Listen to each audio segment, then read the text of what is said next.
बच्चों हम क्लास 12 की गणित का अध्याय 9 अवकल समीकरण का अध्ययन कर रहे हैं। पिछले सेशन में हमने प्रश्नावली 9.4 के प्रश्न संख्या 1 से लेकर के प्रश्न संख्या 10 तक के प्रश्नों को हल करना सीखा है। बच्चों आज के इस सेशन में हम प्रश्नावली 9.4 के प्रश्न संख्या 11 से लेकर के प्रश्न संख्या 17 तक के प्रश्नों को हल करना सीखते हैं। तो आइए देखते हैं क्वेश्चन नंबर 11। देखिएगा बच्चों, क्वेश्चन नंबर 11 हमें दे रखा है x की पावर 3 प्लस x की power 2 plus x plus 1 dy upon dx is equal to 2x square plus x। इसको देते हैं इक्वेशन 1। और बच्चों x बराबर 0 और y बराबर 1 पे हमें इसका मान निकालना है, अर्थात ये हमारे पास में एक अवकल समीकरण है।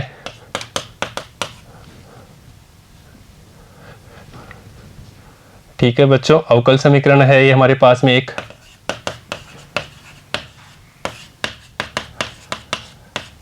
तो पहले ऐसा अवकल समीकरण को हम हल करते हैं तो हमें व्यापक हल प्राप्त होगा,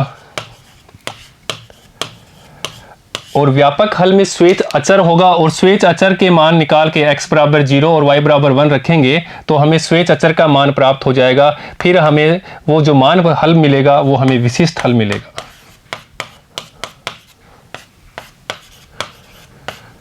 ठीक है बच्चों, और हमें यहाँ पे विशिष्ट हल बोला है कि इस प्रश्न में विशिष्ट हल निकालना है।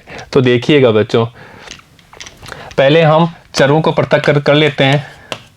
चरों का पृथक्करण करने पर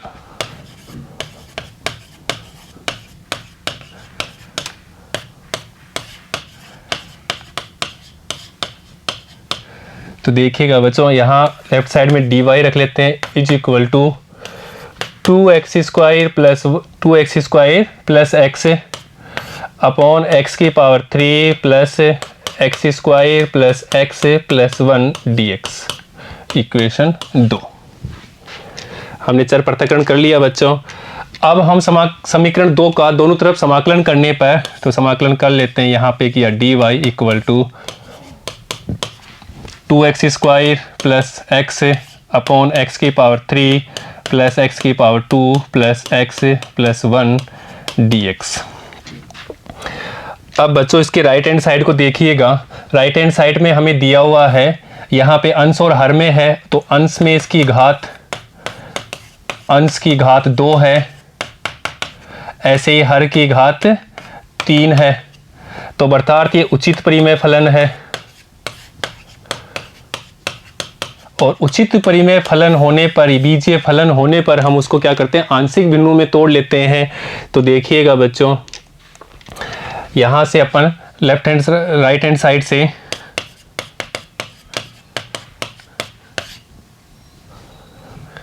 तो इसको लिख लेते हैं, माना 2x स्क्वायर प्लस x, और इसके भी हम फैक्टर कर लेते हैं हर के, तो इसको लिख सकते हैं x square plus 1। x square common लिया तो x स्क्वायर प्लस 1 लिया तो x प्लस 1, तो ये इसके फैक्टर हो गए। ठीक है बच्चों, और इसको हम लिख सकते हैं आंशिक भिन्नों में वियोजित करने पर ax प्लस b। ये क्या है, द्विघात है, तो ax प्लस b आएगा। याद आ रहा है बच्चों कुछ? ये हमने प्रश्नावली 7 जहाँ पे हमने क्या पढ़ा था, आंशिक भिन्नों से समाकलन सीखा था, वहाँ पे ऐसा किया था। x square plus 1 plus c upon x plus 1।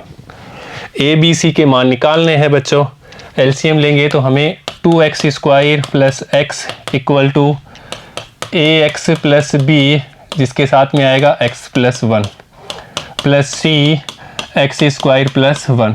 ठीक है बच्चों, तो इस समीकरण में दोनों पक्षों से हम x स्क्वायर, x और अचर पद की तुलना करके भी 3 समीकरण प्राप्त होंगे, और उनको सोल्व करेंगे तो a b c के मान आ जाएंगे। और हम अगर सीधा भी करें, जो हम पढ़ चुके हैं, x बराबर -1 रखने पर, तो यहाँ -1 रखेंगे बच्चों, ये 0 हो जाएगा।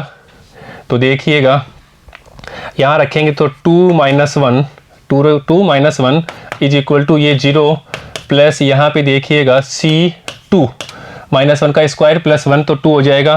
तो c का मान हमें 1/2 प्राप्त हो गया। ऐसे ही देखिएगा x बराबर, अब की बार हम रख लेते हैं 0 रखने पर, तो 0 रखेंगे बच्चों, तो यहाँ पे तो 0 0 0 इक्वल टू यहाँ पे देखिए ये b, ये 0 हो जाएगा तो b और यहाँ पे 1 प्लस c के साथ में देखिए c के साथ में 1 और c का मान 1/2 है वो हम रख देते हैं, तो 0 इक्वल टू b प्लस 1/2, तो b का मान हमें -1/2 प्राप्त हो गया। अब a का मान निकालना है और a के मान के लिए हम x बराबर कुछ भी रख देते हैं x बराबर 1 रखने पर, x बराबर 1 रखने पर। ये बच्चों हम पढ़ चुके हैं आंशिक बिंदु में, जहाँ पे हमने समाकलन पढ़ा था चैप्टर 7, वहाँ ये सारी प्रक्रिया पढ़ चुके हैं। तो 1 रखेंगे तो यहाँ पे 2 + 1 3 हो गया बच्चों इधर, तो 3 लेफ्ट साइड में 3 is equal to right side में देखिएगा यहाँ पे अपन रख रहे हैं 1 रखेंगे बच्चों, देखिएगा 1 x बराबर 1, तो ये हो गया a प्लस b, यहाँ पे 1 रखा तो ये 2 प्लस ऐसे यहाँ पे c 1 रखा तो ये 2 आ गया, तो 3 equal to 2a plus 2b plus 2c।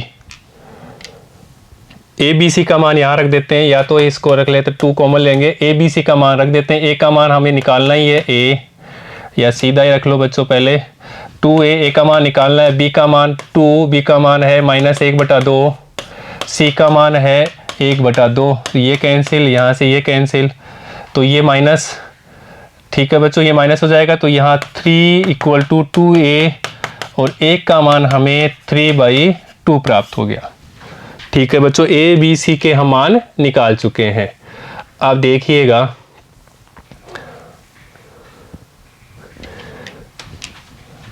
हमें मिला है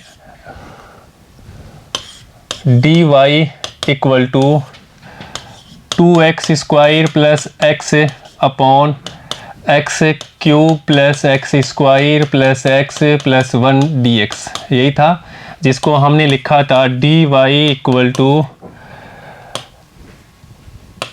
ax plus b x² plus 1 और plus c upon x plus 1।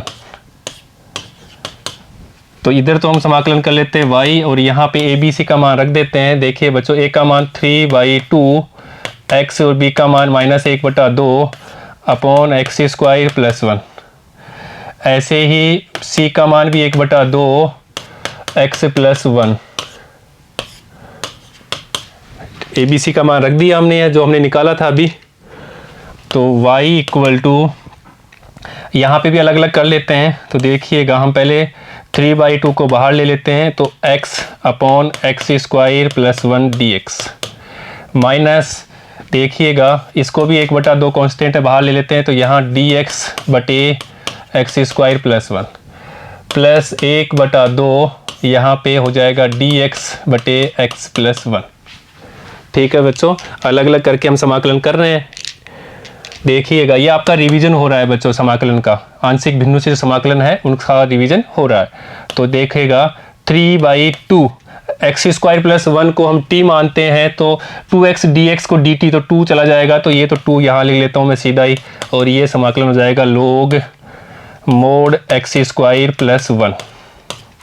ऐसे इसका करेंगे तो -1/2 फॉर्मूला है सीधा tan इनवर्स x, और इसका 1/2 log mod x प्लस 1। और बच्चों कांस्टेंट लगा देते हैं, ये कांस्टेंट,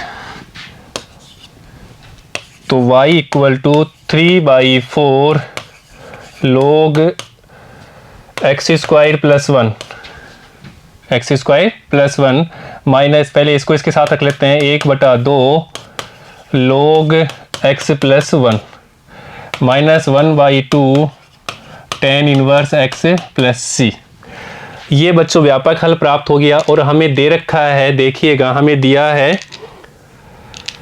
कि x बराबर 0 और y बराबर 1 पे हमें विशिष्ट मान निकालना है। तो देखिएगा x इक्वल टू 0 और y इक्वल टू 1 रखने पर, ये रखेंगे तो हमें c का मान प्राप्त हो जाएगा, और फिर वापस मान रख देंगे इधर तो हमें विशिष्ट हल प्राप्त हो जाएगा। देखिएगा तो 1 इक्वल टू 3 बाई, वाई की जगह 1 रख दिया, 3/4 log, यहाँ पे देखो बच्चों x की जगह 0 रखा तो ये 1, प्लस 1/2 log x की जगह 0 तो ये 1, minus 1/2 tan inverse 0 plus c। तो देखिएगा बच्चों ये log 1 0, ये 0 और वो भी 0 है, tan इनवर्स 0 0 होता है, तो बच्चों c इक्वल टू 1 प्राप्त हो गया। और c का मान हम इस समीकरण में रख देते हैं, समीकरण 3 में। तो c बराबर 1 समीकरण 3 में रखने पर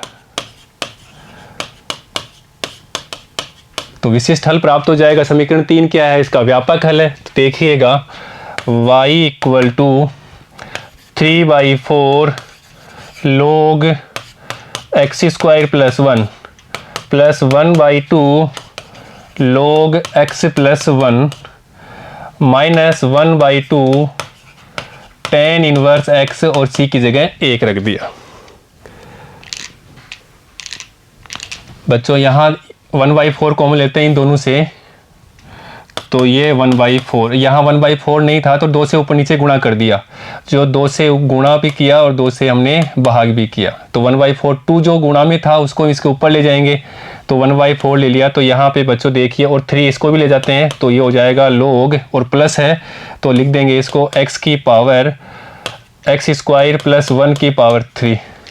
यहाँ पे भी हम लिख देंगे ये log m प्लस n, तो log mn, तो गुणा में कर देता हूँ, ये हो जाएगा x प्लस 1 का स्क्वायर। ठीक है बच्चों, ये अपने पास में हो गया।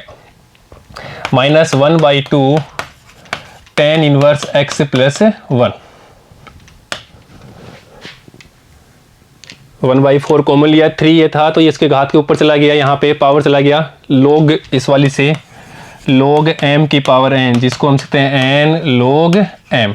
तो ऐसा हो तो ऐसा ही लिख सकते हैं, ऐसा हो तो ऐसा लिख सकते हैं, तो वही किया हमने यहाँ पे। ठीक है बच्चों, देखिएगा अभी, इसलिए अब हम इसको लिख सकते हैं कौन से रूप में, देखिएगा y को 1 को उधर ले आते हैं तो ये हो जाएगा y minus 1 1/4 log x square plus 1 का क्यूब होल पावर 3, और ये हो गया x प्लस 1 का स्क्वायर। ठीक है बच्चों, अभी देखिए माइनस 1/2 tan इनवर्स x। ठीक है बच्चों, अभी हम चाहें तो इसको 4 से भी इधर मल्टीप्लाई करेंगे, तो 4y माइनस कॉमन लेकर के 4y minus 4 is equal to log x square plus 1 का क्यूब होल क्यूब और x प्लस 1 का स्क्वायर। ठीक है बच्चों, और यहाँ पे हो जाएगा माइनस 2 से ऊपर नीचे गुणा करेंगे तो 4 तो यहाँ ले लिया था हमने, तो 2 tan इनवर्स x। तो बच्चों यही उसका विशिष्ट हल है।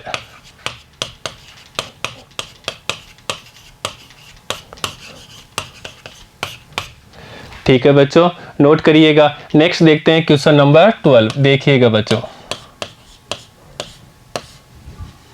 पहले चर पृथक्करण कर लेते हैं। तो हमें दिया है x square minus 1 is equal to 1, equation 1। चर पृथक्करण करते हैं तो dy is equal to 1/x square minus 1 dx।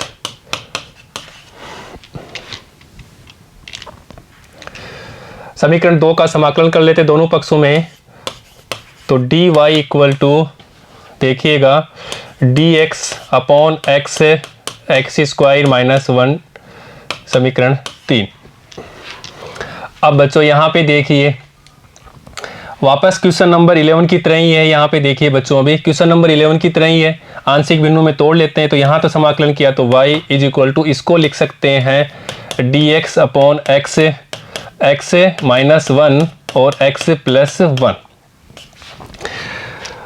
और जिसको हम आंशिक बिंदु में लिख लेते हैं तो y इक्वल टू इसको हम लिख सकते हैं a upon x plus B upon x minus one plus C upon x plus one d x.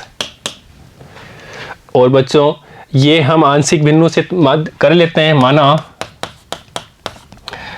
D x बटे, या इसको लिख लेते हैं 1 upon x minus one X plus one is equal to A upon x plus B upon x minus one plus C upon x plus one.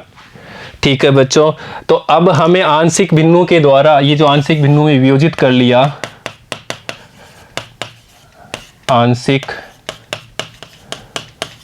भिन्नों में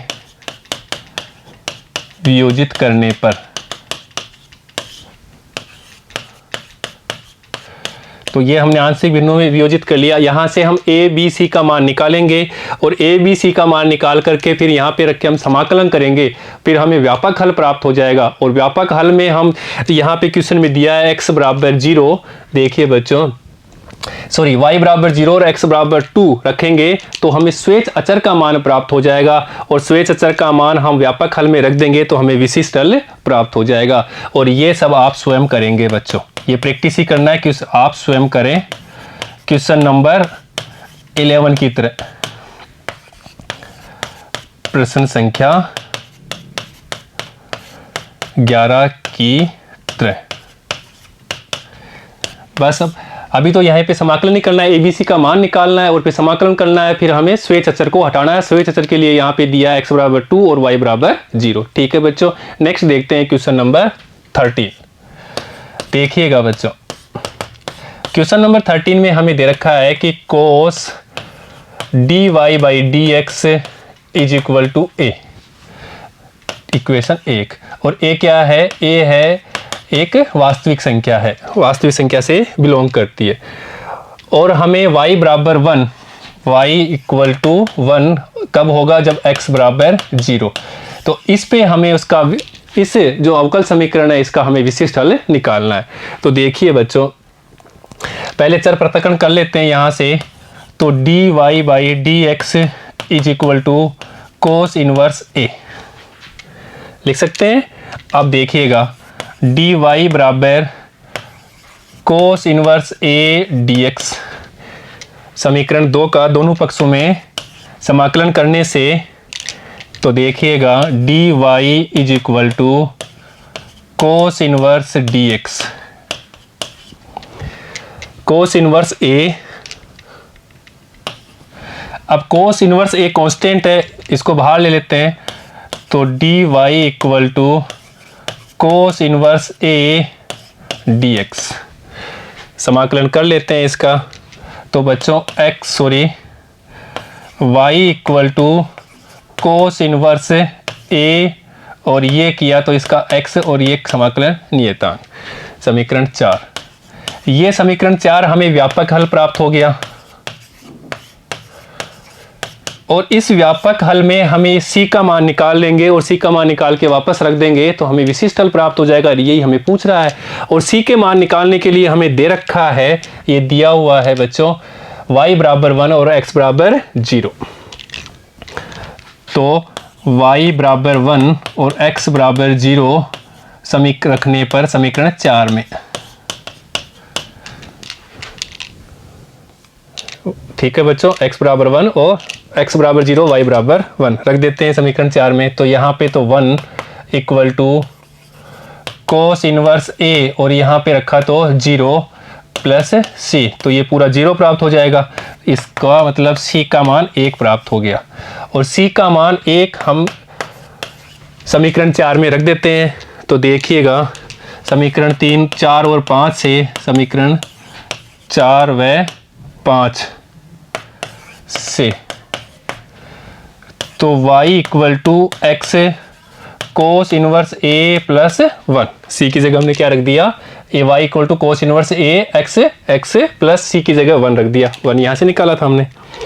तो देखिएगा इसको हम लिख सकते हैं y minus 1 equal to X cos inverse a। क्या y minus 1 upon X equal to cos inverse a। ठीक है बच्चों, और यही इसका व्यापक हल है, सॉरी विशिष्ट हल है। व्यापक हम तो निकाल चुके हैं पहले, विशिष्ट हल। ठीक है बच्चों, नोट करिएगा। नेक्स्ट देखते हैं question number 14। dy upon dx is equal to y tan x। Equation 1, x बराबर 0 होगा और y बराबर 2 पे, इस पे हमें क्या निकालना है, इसका विशिष्ट हल निकालना है इस अवकल समीकरण का। तो समीकरण 1 जो हमें अवकल समीकरण दे रखी है, चर पृथक्करण कर लेते हैं, y एक तरफ और x एक तरफ। तो देखिएगा dy upon y is equal to tan x dx। समीकरण 2 का दोनों पक्षों में समाकलन करने पर तो dy upon y equal to समाकलन tan x dx। अब हम समाकलन कर देते हैं, तो log mod y equal to tan x का समाकलन हमें पता है log sec x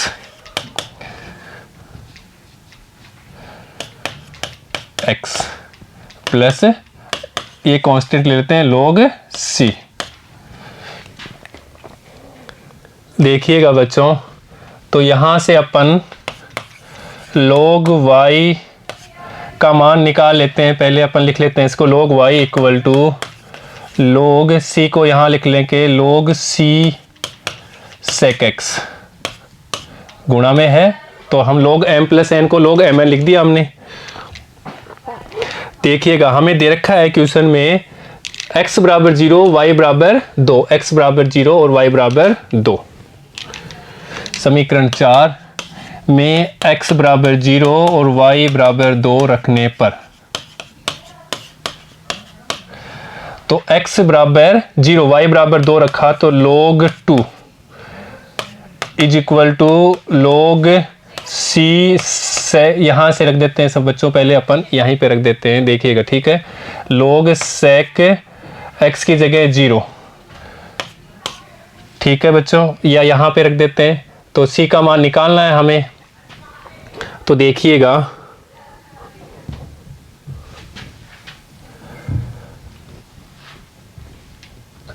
यहाँ पे रख देते हैं, तो log 2 is equal to log sec 0 x की जगह 0 रखा प्लस log c।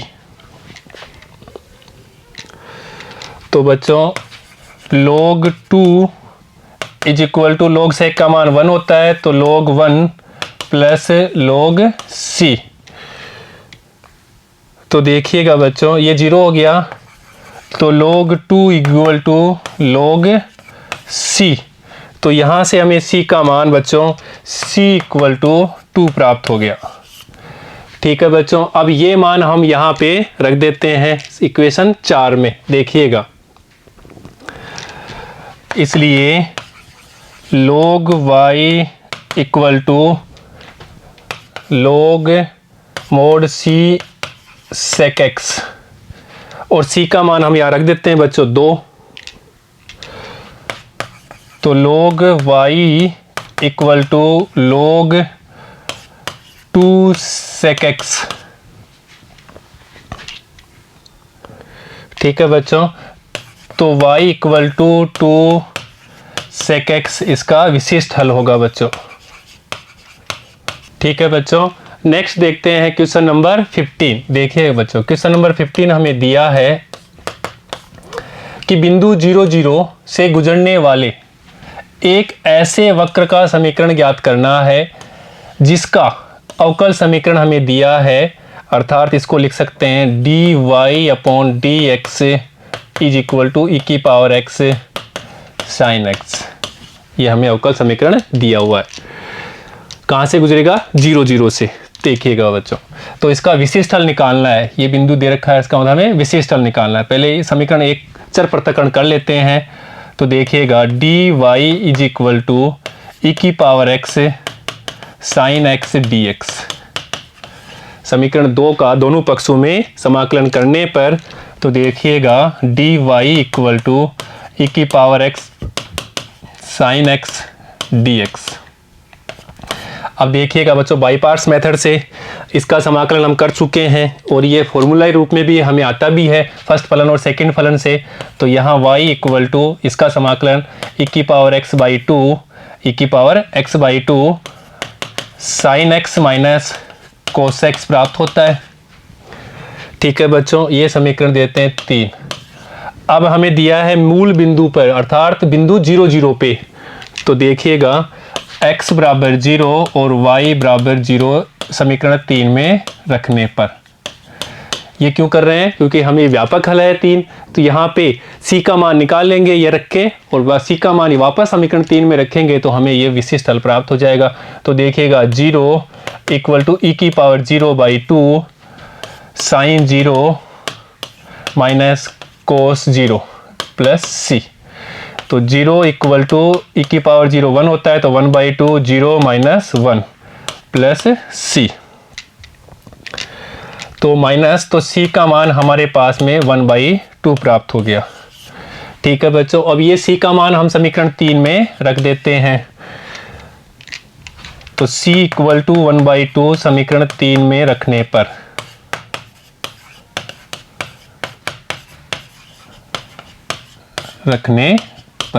तो देखते हैं बच्चों, रख देते हैं। तो y इक्वल टू ई की power x by 2 sine x minus cos x plus 1 by 2, ये समीकरण 3। या ई की पावर y बराबर ई की power x by 2 sine x minus cos x और c की जगह हम रख दिया 1 बाई 2। तो देखिएगा बच्चों, इसको 2 ले लेते हैं एलसीएम, तो यहाँ आएगा 2y इक्वल टू ई की power x sine x minus cos x plus 1 को भी इधर ले आते हैं, तो 2y माइनस 1 लेफ्ट साइड में ले आएंगे, तो 2y माइनस 1 इक्वल टू ई की power x sine x minus cos x। ठीक है बच्चों, और यही इसका अवकल समीकरण का विशिष्ट हल है।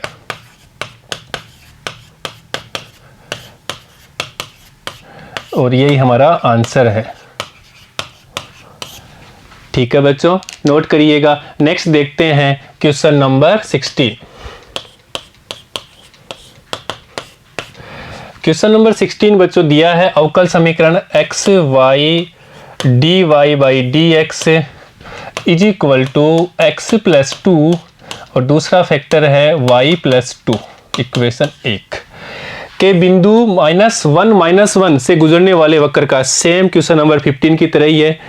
सारे क्वेश्चन ऐसे ही हैं। पहले हमें चर पृथक्करण करना है, क्योंकि कौन सी विधि से हम अवकल समीकरण का हल निकाल रहे हैं? चर पृथक्करण के द्वारा। तो हम क्या करते हैं, x को एक तरफ, y को एक तरफ। तो पहले लिखते हैं y तरफ इधर लेते हैं, तो y dy is equal to, और यहां से लिया अपॉन में y प्लस 2। यहां पे देखिएगा बच्चों, तो यहां हो जाएगा अपने x plus 2 upon x dx। एक तरफ x के ले लिए, एक तरफ y के ले लिए, चर पृथक्करण कर लिया बच्चों।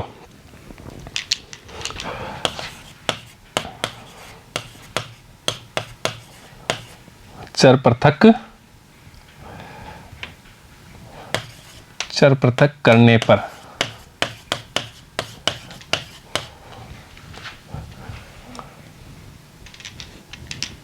देखिएगा अभी, तो ये हमारे पास में समीकरण 2 प्राप्त हो गया, y upon y plus 2 d y equal to x, और इसको हम लिख सकते हैं 1 plus 2 upon x d x. अब इस समीकरण का हम समाकलन करते हैं दोनों तरफ, तो बच्चों ये हमने समाकलन कर दिया दोनों तरफ।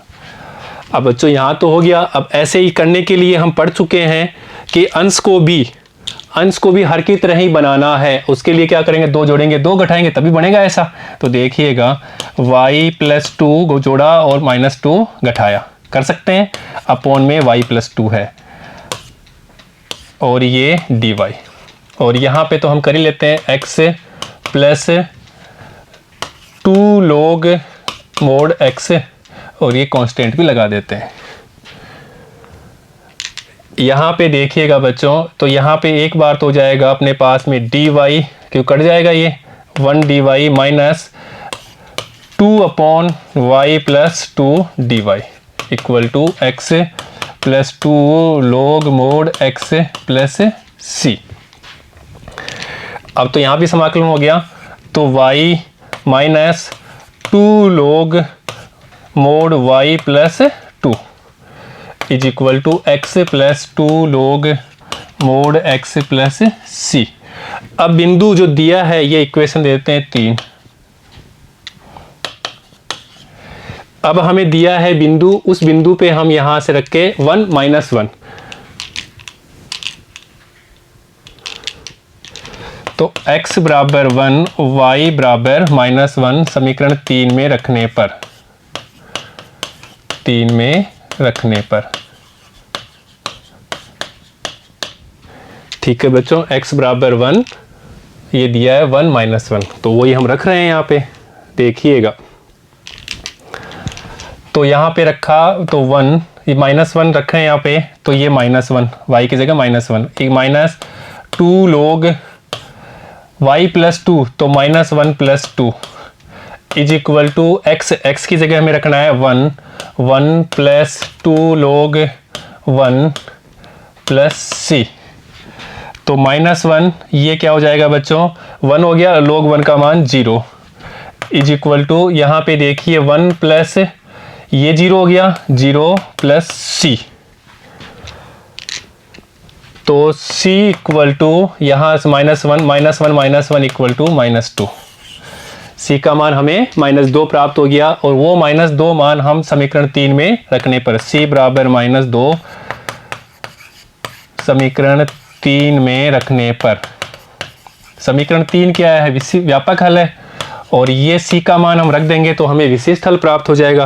तो देखिएगा समीकरण 3 में रखने पर, तो y equal to y minus 2 यहाँ पे रखेंगे,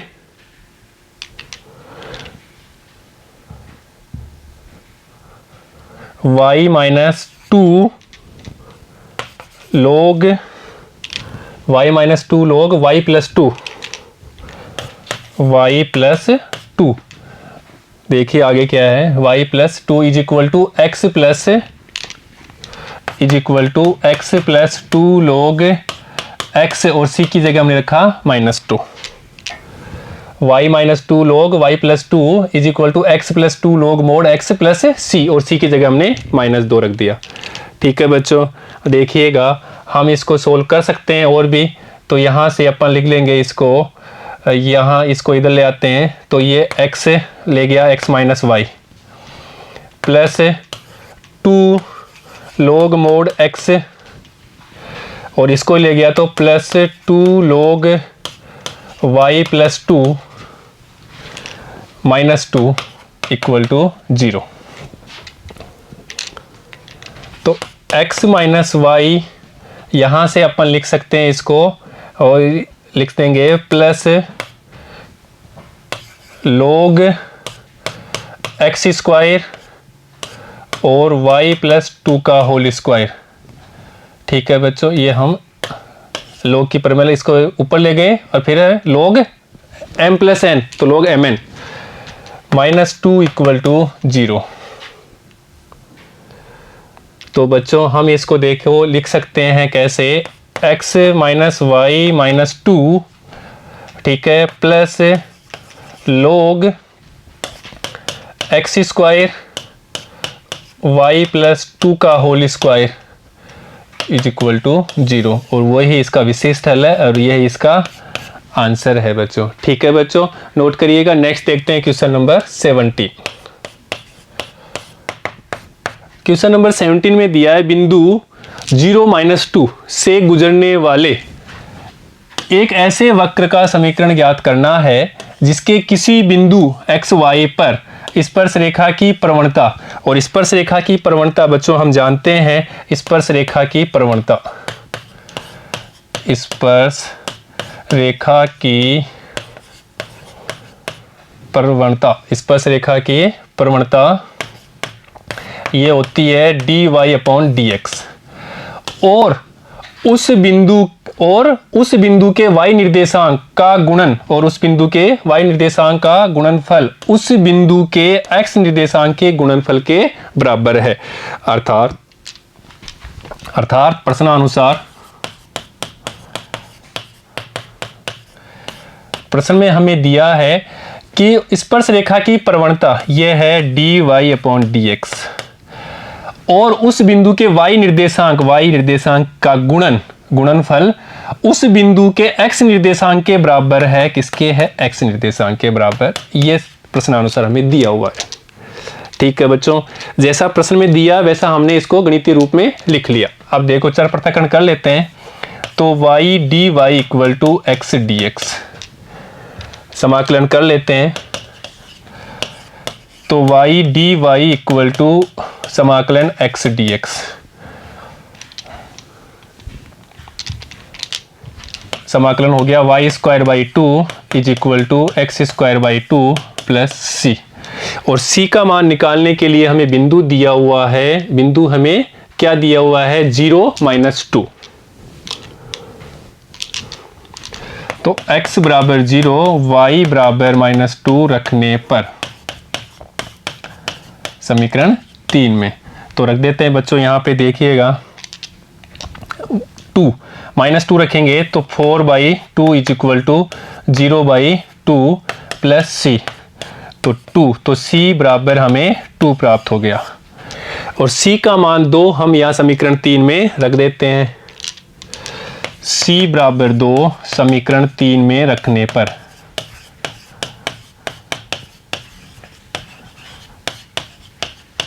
तो हमें विशिष्ट हल प्राप्त हो जाएगा। तो देखिएगा y² = x² और c की जगह ये रखा हमने 2। एलसीएम ले लेते हैं यहाँ पे। तो देखिएगा y² = x² प्लस 4। ठीक है बच्चों, y² - x² = 4 और यही हमारा विशिष्ट हल है और हमारा आंसर है बच्चों। ठीक है बच्चों, तो हमें क्वेश्चंस में दिया था, क्या दिया था? y dy/dx = x, y dy/dx = x। और उसके लिए हमें ये लिखा था कि स्पर्श रेखा की प्रवणता वो dy/dx होता है, वो x के साथ में गुणनफल है तो y के साथ में गुणनफल है तो y dy/dx = x के निर्देशांक के बराबर है। ये प्रश्नानुसार हमें दिया था। फिर हमने चर पृथक्करण कर लिया, समाकलन किया। समाकलन करके हमने बिंदु दे रखे थे 0 - 2, x की जगह 0 y की जगह -2 रखा तो हमें c का मान प्राप्त हो गया।